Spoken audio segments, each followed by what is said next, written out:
Hi hello welcome to competitive cracker.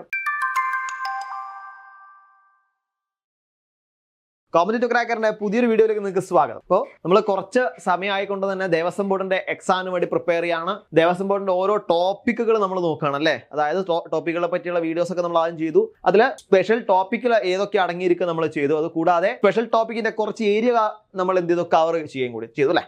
അപ്പോൾ ഇനി അതിലെ ഒരു പ്രധാനപ്പെട്ട ഏരിയയിലേക്കാണ് വരുന്നത്. അതാണ് ഈ ഒരു ക്ലാസ്സിൽ നമ്മൾ ഡിസ്കസ് ചെയ്യാൻ പോകുന്നത്. അപ്പോൾ വീഡിയോ സ്കിപ്പ് ചെയ്യാതെ മുഴുവനായിട്ടും കാണാം. ഓക്കെ, നോക്കൂ, നമ്മൾ ഇന്ന് പറയാൻ പോകുന്നതിനെ പറ്റിയാണ്, ഇതിഹാസങ്ങളെ പറ്റിയാണ്. അത് പറയുമ്പോൾ തന്നെ നമുക്കറിയാം എന്താണ് ഇതിഹാസം എന്നത്. ഇതിഹാസം ഏതാണ്, നമ്മളെ ഭാരതത്തെ സംബന്ധിച്ചിടത്തോളം ഇതിഹാസം ഏതൊക്കെയാണെന്ന് നമുക്കറിയാം. 2 ഇതിഹാസങ്ങളാണ് പ്രധാനമായിട്ട് നമുക്കുള്ളത്. അപ്പൊ എന്താണ് ഇതിഹാസങ്ങൾ, ആ 2 ഇതിഹാസങ്ങൾ ഏതൊക്കെയാണ്, അതിനെ പറ്റിയുള്ള ബേസിക് ആയിട്ടുള്ള കാര്യങ്ങൾ, അതായത് ഡീറ്റെയിൽ ആയിട്ട് നിങ്ങൾക്ക് അതിൽ ചോദ്യം വരില്ല, ബേസിക് ആയിട്ടുള്ള കാര്യങ്ങളാണ് നിങ്ങൾക്ക് സാധാരണ ചോദിക്കാം. അപ്പൊ നമുക്ക് ഡിസ്കസ് ചെയ്യാം എന്തൊക്കെയാണ് ഈ 2 കാര്യങ്ങളെ പറ്റി നോക്കാം. ആദ്യം നോക്കൂ, ഭാരതീയ സംസ്കാരം ഉരുവം കൊള്ളുന്നത് വേദങ്ങളും ഉപനിഷത്തുകളും ഇതിഹാസങ്ങളും അടിസ്ഥാനപ്പെടുത്തിയാണ്. സംസ്കാരത്തിന്റെ ഭൗതികവും ആത്മീയവും ആയ എല്ലാ ഘടകങ്ങളും മാത്രമല്ല, അറിവിന്റെയും ചിന്താരൂപങ്ങളുടെയും അടിത്തറ വേദങ്ങളും ഉപനിഷത്തുകളും ഇതിഹാസങ്ങളും തന്നെയാണ് അല്ലെ. അപ്പൊ നമ്മൾ ഭാരതീയ സംസ്കാരം അനുസരിച്ച് നമ്മൾ ഫോളോ ചെയ്യുന്ന, അല്ലെങ്കിൽ നമ്മൾ കൂടുതലായിട്ട് ഫോളോ ചെയ്യുന്ന വേദങ്ങളാണ്, അതുകൂടാതെ ഉപനിഷത്തുകളാണ്. പിന്നീടാണ് അവിടെ എന്ത് വന്നത്, ഇതിഹാസങ്ങളെ പറ്റി പറയുന്നത്.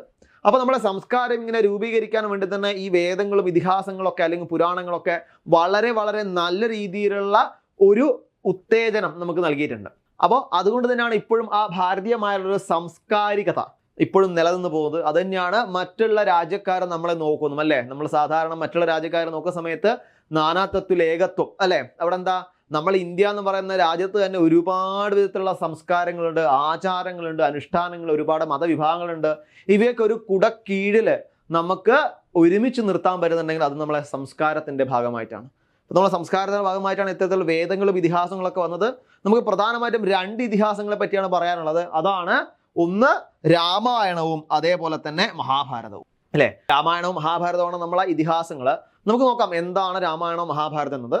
നമ്മൾ ബേസിക് ആയിട്ടുള്ള കാര്യങ്ങൾ മാത്രമേ ഇതിൽ നമ്മൾ അറിയണ്ടു. അതുകൊണ്ട് തന്നെ ബേസിക് ആയിട്ടുള്ള കാര്യങ്ങളാണ് പ്രധാനമായിട്ടും പറയുന്നത്. ഓക്കെ, നോക്കാം. ഇതിൽ രാമായണത്തിൽ എന്താണ്, ആദി കാവ്യം കൂടിയാണ്. ഓക്കെ, നോക്കാം ആദ്യം രാമായണത്തെ പറ്റി. നോക്കൂ, ആദി കാവ്യമായാണ് രാമായണത്തെ നാം പരിഗണിക്കുന്നത്.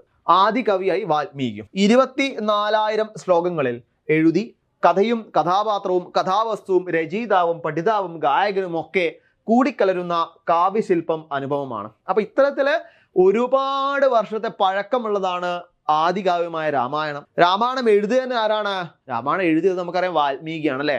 അത് നമ്മൾ എഴുത്തച്ഛൻ എന്ന് പറയും, പക്ഷെ എഴുത്തച്ഛൻ എഴുതിയത് എന്താണ്, അധ്യാത്മ രാമായണമാണ്. ആധ്യാത്മ രാമായണമാണ് നമ്മുടെ നാട്ടിലൊക്കെ കർക്കിടക മാസത്തില് എന്ത് ചെയ്യുക, നമ്മള് പാരായണം ചെയ്യുന്നത്. തുഞ്ചത്ത് എഴുത്തച്ഛൻ എഴുതിയ അധ്യാത്മ രാമായണമാണ്. കിളിപ്പാട്ട് രൂപത്തിലാണ് അല്ലെ. അതായത് കിളിപ്പാട്ട്, കിളിനോട് ചോദിച്ചാൽ കിളി മറുപടി പറയുന്ന രീതിയിൽ കിളിപ്പാട്ട് പ്രസ്ഥാനമായിട്ടാണ് എന്ത് തുടങ്ങിയിരിക്കുന്നത്, ഇത്തരത്തിൽ അധ്യാത്മ രാമായണം എഴുതിയത്. പക്ഷേ അതിന് ബേസ്ഡ് ആയിട്ടുള്ള ഒരു ഇതിഹാസം എന്ന് പറയുന്നതാണ് വാൽമീകി മഹർഷിയുടെ രാമായണമാണ്. ആ രാമായണത്തോട് അനുബന്ധമായിട്ടാണ് നമ്മളെ വാൽമീകി രാമായണം ഉള്ളത്. നമുക്കറിയാം അതിന്റെ കഥകളൊന്നും ഇവിടെ വിസ്തരിക്കേണ്ട ആവശ്യമില്ല. നിങ്ങൾക്കൊക്കെ അറിയാം എന്താണ് രാമായണത്തിന്റെ കഥ എന്നത്. രാമായണത്തിൽ പ്രധാനമായും ഉൾക്കൊള്ളിച്ചിരിക്കുന്നത് ശ്രീരാമചന്ദ്ര പ്രഭുവിന്റെ കഥകളാണ്. അതുമായി ബന്ധപ്പെട്ട എല്ലാ കഥകളും നമുക്കറിയാം, അതിവിടെ വിസ്തരിക്കേണ്ട ആവശ്യവുമില്ല. നമുക്കറിയാം ഒരുപാട് സന്ദർഭങ്ങളിൽ അദ്ദേഹം ചെയ്ത ഒരുപാട് കാര്യങ്ങളെ പറ്റി നമുക്ക് എന്ത് ചെയ്യാൻ പറ്റും, ഇത്തരത്തിൽ രാമായണത്തിൽ അനുസ്മരിക്കാൻ വേണ്ടി പറ്റും. ഓക്കെ, നോക്കാം. ഏതാണ്ട് 2500 വർഷത്തെ പഴക്കമാണ് ആദികാവ്യത്തിന് പണ്ഡിതന്മാർ കൽപ്പിക്കുന്നത്. ഏതാണ്ട് 2500 വർഷത്തോളം പഴക്കമുണ്ട് ഇതിന്, ഇത്തരത്തിൽ ആദികാവ്യമായ രാമായണത്തിൽ. ഇനി നമുക്ക് നോക്കാം. ഇവിടെ ഞാനിപ്പോൾ 2 രാമായണത്തിനെ പറ്റി പറഞ്ഞു. ഒന്ന് വാൽമീകി രാമായണം പറഞ്ഞു, പിന്നെ അധ്യാത്മ രാമായണം പറഞ്ഞു. ഇത് മാത്രമല്ല, ഒരുപാട് രാമായണങ്ങൾ നമ്മളെ ഭാരതത്തിൽ പ്രചാരത്തിലുണ്ട്. അത് ഏതൊക്കെയാണ് നമുക്ക് നോക്കാം. നമുക്ക് പ്രധാനപ്പെട്ട വിവിധ രാമായണങ്ങൾ. ആദികാവ്യമായ വാൽമീകി രാമായണം. ഈ വാൽമീകി രാമായണത്തിന്റെ കഥകൾ വിസ്തരിച്ചും അതേപോലെ ചുരുക്കിയൊക്കെ എന്ത് ചെയ്തു, ഓരോ ഭാഷയിൽ ഓരോ തരത്തിലുള്ള രാമായണങ്ങൾ ഇറങ്ങി. ഓരോ ഭാഷയിലും ഓരോ തരത്തിലുള്ള രാമായണങ്ങൾ ഇറങ്ങി. അപ്പോൾ പ്രധാനമായിട്ടും വാൽമീകി രാമായണം, അതേപോലെ അധ്യാത്മ രാമായണം, അത്ഭുത രാമായണം, അതേപോലെ കമ്പരാമായണം, രാമചരിതം, അതേപോലെ കണ്ണശ്വ രാമായണം, ഇങ്ങനെ ഒരുപാട് രാമായണങ്ങൾ അല്ലെ. തുളസീദാസ രാമായണം, ഇങ്ങനെ ഒരുപാട് രാമായണങ്ങൾ നമ്മളെ ഇപ്പോൾ നാട്ടിലുണ്ട്. ഓക്കെ, അപ്പൊ പ്രധാനമായിട്ടും അവിടെ മഹാവിഷ്ണുവിന്റെ ശ്രീരാമചന്ദ്രന്റെ അവതാരവുമായി ബന്ധപ്പെട്ട് ആണ് രാമായണം എഴുതിയിരിക്കുന്നത്. അപ്പൊ രാമായണത്തിന്റെ കർത്താവ് എന്ന് പറയുന്ന ആദികവിയായ വാൽമീകി മഹർഷിയാണ്. അത് നമ്മുടെ നാട്ടിലേക്ക് വരുന്ന സമയത്ത് അധ്യാത്മ രാമായണമായിക്കൊണ്ട് തുഞ്ചത്ത് എഴുത്തച്ഛനാണ് അവിടെ എഴുതിയിരിക്കുന്നത്. അപ്പോൾ ഈ ഒരു ഇൻഫർമേഷൻ നമ്മൾ എന്ത് ചെയ്യുക, രാമായണവുമായി ബന്ധപ്പെട്ട് നമ്മൾ മനസ്സിലാക്കണം. ഓക്കെ, നോക്കാം അടുത്തത്.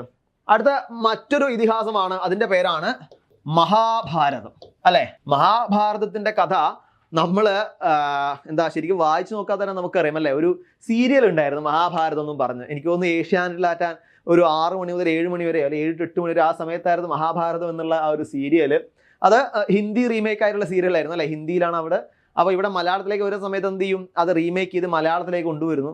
അപ്പോൾ ഒരുപാട് എപ്പിസോഡുകളുള്ള വലിയൊരു സ്റ്റോറിയാണ് ഇത്തരത്തിലൊരു സീരിയലാക്കി അവർ എടുത്തിരിക്കുന്നത്. നമുക്ക് അതിൻ്റെ അറിയാം, അതിൻ്റെ ഓരോരോ കാര്യങ്ങൾ നമുക്കറിയാം അല്ലേ. അതായത് BGM ആയിക്കോട്ടെ, കഥാസന്ദർഭങ്ങളായിക്കോട്ടെ, കഥാപാത്രങ്ങളായിക്കോട്ടെ, ഇവരൊക്കെ നമുക്കറിയാം. ഇപ്പൊ നിങ്ങൾ വിചാരിക്കണം സാറ് നല്ല സീരിയൽ കാണുന്ന ആളാണോ അല്ലേ? അല്ല, വിചാരിക്കണ്ട. കാരണം ഈ ഒരു സീരിയൽ എപ്പിക്കായി എല്ലാവരും കാണുന്ന തരത്തിലുള്ള സീരിയലാണ് മഹാഭാരതം. അപ്പൊ അതുകൊണ്ട് തന്നെ ഈ മഹാഭാരതത്തെ പറ്റി നമ്മൾ എന്ത് ചെയ്യണ്ട, കൂടുതലായി ഡീറ്റെയിൽ ആയിട്ട് പറയണ്ട. എന്നാലും നമുക്ക് നോക്കാം ആരാണ് രചയിതാവ്, അതേപോലെ മറ്റു കാര്യങ്ങൾ. നോക്കൂ, പരാശര മഹർഷിക്ക് സത്യവതിയിലുണ്ടായ കൃഷ്ണദ്വൈപായനാണ് എന്ത് ചെയ്ത് മഹാഭാരതം എഴുതുക. അതാണ് നമ്മൾ വ്യാസന്റെ മഹാഭാരതം എന്ന് പറയുന്നത്.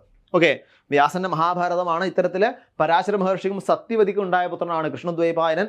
അദ്ദേഹമാണ് എന്ത് രചിച്ചത്, ഇത്തരത്തിൽ മഹാഭാരതം രചിച്ചത്. അതേപോലെ തന്നെ 18 എന്ന എണ്ണൽ സംഖ്യക്ക് എന്തോ പ്രാധാന്യം അവിടെ വ്യാസമുനി കൽപ്പിച്ചിട്ടുണ്ട്. അതായത് ഈ സംഖ്യ നിങ്ങൾ ആലോചിക്കണം, 18. കാരണം മഹാഭാരതത്തിലെ മിക്ക കാര്യങ്ങളും അതായിക്കോട്ടെ അതിലെ മിക്ക പ്രധാനപ്പെട്ട കാര്യങ്ങളും 18 എന്ന സംഖ്യയുമായി ബന്ധപ്പെട്ടാണ്. ഏതൊക്കെ നമുക്ക് നോക്കാം. നോക്കൂ, അവിടെ 18 എന്നത് ജയം എന്നൊരു അർത്ഥം കൂടി അവിടെ കൊടുക്കുന്നുണ്ട്. 18 എന്ന സംഖ്യക്ക് ജയം എന്ന അർത്ഥം കൂടി കൊടുക്കുന്നുണ്ട്. നോക്കൂ എന്തൊക്കെയാണ്. അതായത് നമ്മളെ മഹാഭാരതത്തില് ടോട്ടൽ 18 പർവ്വങ്ങള്, പിന്നെ 18 ദിവസത്തെ കുരുക്ഷേത്ര യുദ്ധം, അതുകൂടാതെ 18 അക്ഷൗഹിണി പട.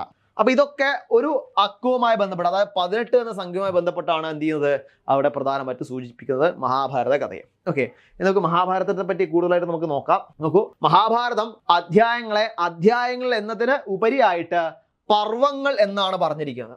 നമ്മൾ സാധാരണ അധ്യായങ്ങൾ 1-ാം അധ്യായം 2-ാം അധ്യായം എന്നൊക്കെ പറയാറുണ്ട്. പക്ഷേ മഹാഭാരതത്തിലാണ് പർവ്വങ്ങൾ എന്ന രീതിയിൽ പറഞ്ഞിരിക്കുന്നത്.